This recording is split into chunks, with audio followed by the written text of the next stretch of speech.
Guys, I'm back with another video, and today I will be doing Hitler's Last Days, Chapter 1, by Bill O'Reilly, and it's Chapter 1 of Part 1, The Wolf's Lair.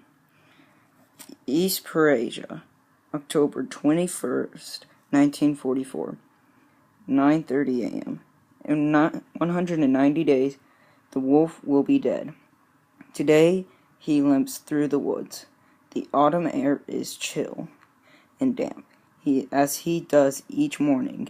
At just about this time, Adolf Hitler, Führer of Germany and leader of the Nazi Party, emerges from the artificial light of his concrete bunker into the morning sun. He holds his German shepherd Blondie on a short leash for their daily walk through the thick birch forest.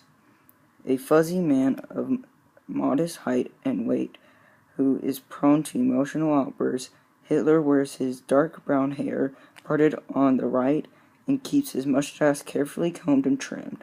When Hitler was a young soldier, he preferred a long mustache and would curl the ends. But in World War I, the style interfered with the seal on the gas mask. He was required to wear.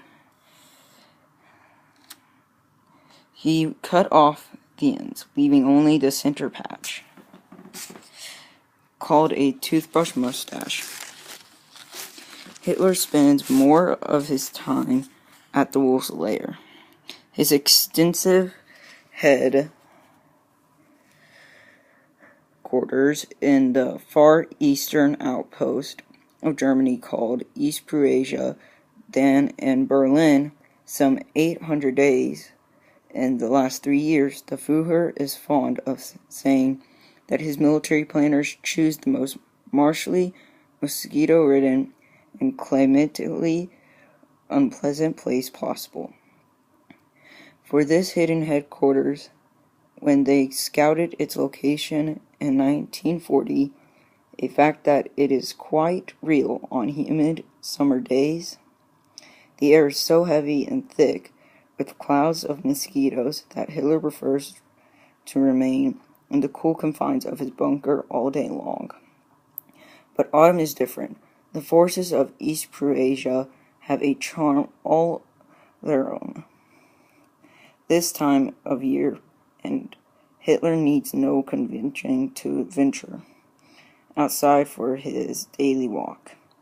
These long morning strolls are a vital part of the Führer's day, offering him a chance to compose his thoughts before long afternoons of war strategizing and policy meetings. Sometimes he amuses himself by teaching Blondie tricks such as climbing a ladder or balancing on a narrow pole. The journey through the dictator's 600-acre wooded highway takes Hitler and Blondie past concrete bunkers, personal residences, soldier barracks, a power plant, and even the demolished conference room where just 3 months ago Hitler was almost killed by an assassin's bomb. But despite all the visible reminders that the Wolf's Lair is a military headquarters, and despite the fact that his country is on the verge of losing the greatest war that the world has ever known, the 55-year-old Nazi dictator, who likes the nickname Wolf, strolls with an outward air of contentment, utterly lost in thought. But Hitler is not tranquil. His right eardrum was ruptured by the blast of the assassin's bomb, and had only recently stopped bleeding. That same blast hurled him to a concrete floor, bruising his buttocks as blue as a baboon's behind, and filling his legs with wooden splinters as it ripped his back uniform pants to shreds. However, the failed assassination plot engineered by the members of the German military did not cause all of Hitler's health issues. His hands and left leg have long trembled from anxiety. He is prone to dizziness, high blood pressure, and stomach cramps. The skin beneath his uniform is the whitest white, because he does not spend time in the sun, and his energy is often so low that that Theodore Morel, his longtime personal doctor, makes it a practice to inject Hitler each day with a stimulant, methapane. The doctor also places drops containing cocaine in each of the Führer's dark blue eyes, in order to give the dictator a daily rush of euphoria. Adolf Hitler does not seem to have been a sickly child, although the reality and the myths of the childhood are vastly different. While he told people that he struggled from poverty, in fact, he was born into a middle-class household and never expected that he would have to work for a living, but would be living on his family's savings.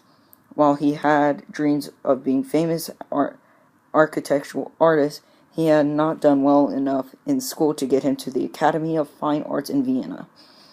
This man who would later command thousands of horrible charismas, was shy and usually as silent as a child.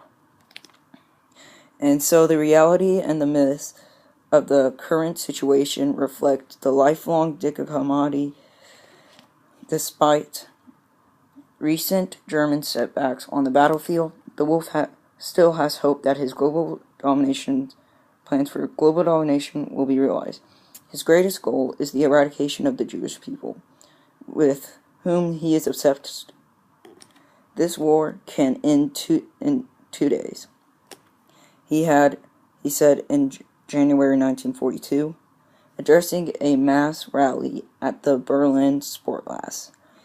Either the extermination of the Aryan, term used by the Nazis to mean non-Jewish casuans with neurotic features, people, or the disappearance of the Jewry from Europe.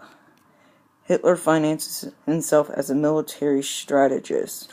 Despite no formal training in field tactics, he takes full credit for the great U.S. General George S. Patton's recent defeat at the Fort Durand in occupied France, in a long, close-range battle that caused Patton to retreat south to the town of Nancy to regroup his vast Third Army. Hitler is cheered by the news that Nazi scientists are very close to developing a bomb with nuclear capacity, a weapon that would allow him to wipe his enemies off the face of the earth. In addition, he is quite sure that his audacious surprise attack he will unveil to his top commanders in a few short hours will push the Allied armies back across France and will allow Germany to regain control of Europe. And most of all, Adolf Hitler is finally rid of those top generals who have long despised of him. The SS death squads hunted down each of the men who took part in July 20th assassination plot. Some were shot immediately, which infuriated Hitler because such death was far too quick. So on his orders, the others were hanged. A cameraman filmed the events for Hitler's enjoyment. Among those accused of treason was Hitler's favorite general, Field Marshal Erwin Rommel. Just 7 days ago, his house was surrounded by SS soldiers. Although he did not take an active part, Rommel knew of the plot to assassinate Hitler but did not warn him. This made him guilty as the man who concealed the bomb in a briefcase and carried it into Hitler's conference room. Rommel kept silent because he had grave doubts about Hitler's ability to lead the war and favored suing for peace with the Allies rather than continuing a conflict that was destroying all of Germany. Because of this extraordinary service to the Third Reich, Rommel was given a disciplinary treatment. He was offered the option of swallowing a cyanide pill rather than going through a public trial. The SS troopers drove Rommel away from his home, stopped in a quiet forest, surrounded the car, and handed him the pill. 15 minutes later, the general whom the Allied leaders Supreme Allied Commander Dwight D. Eisenhower, British Field Marshal Bernard Montgomery, U.S. General George Patton, and U.S. General Omar Bradley, respected for his intelligence and military tradecraft, considered their true opponent is dead. The Wolf could have waited until after his new offensive plan was completed to pass judgment on his favorite field marshal. For a tactical perspective, it would have been the smart thing to do, but Adolf Hitler needed his revenge. Nothing, not even winning the war, mattered more.